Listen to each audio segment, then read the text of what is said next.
Mardi 3 décembre 2024, mesdames et messieurs, bienvenue à toutes et à tous dans cette revue de presse.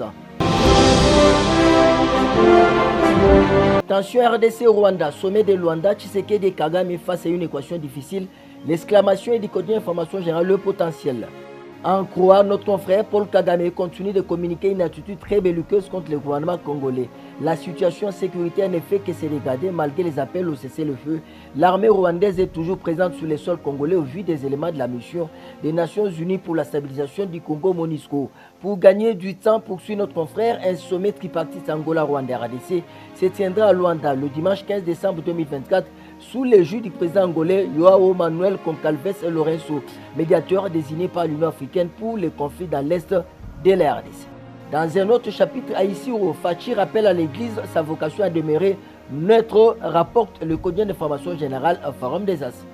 À lire dans la page intérieure de notre confrère, le président de la République, Félix Antoine Tshisekedi Tshilombo, a au cours de la messe marquant le 60e anniversaire du martyre de la bienheureuse Anouarit, célébré le lundi 2 décembre à Issiro, dans la province du Haut-Ouélé, rappelé à l'Église catholique son devoir de neutralité en lui demandant d'être véritablement au milieu du village, selon une dépêche de la presse présidentielle.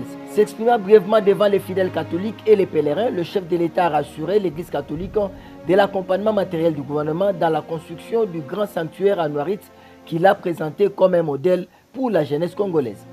Autre sujet RDC, Maître Samuel Mbemba au fonds judiciaire contre le Rwanda. L'exclamation du quotidien d'Action Développement à la Prospérité.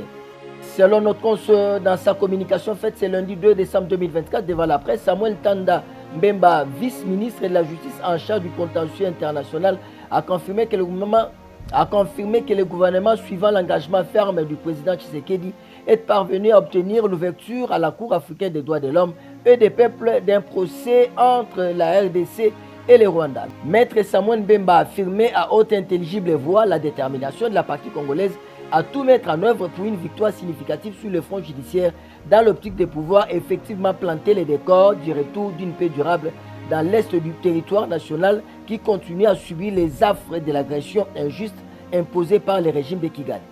On va terminer en sport avec cette information made in site d'information générale Pifo-Info.net. L'exclusion scolaire virée au drame à Mbujimayi. 4 élèves du collège Saint-Léon toujours introuvables.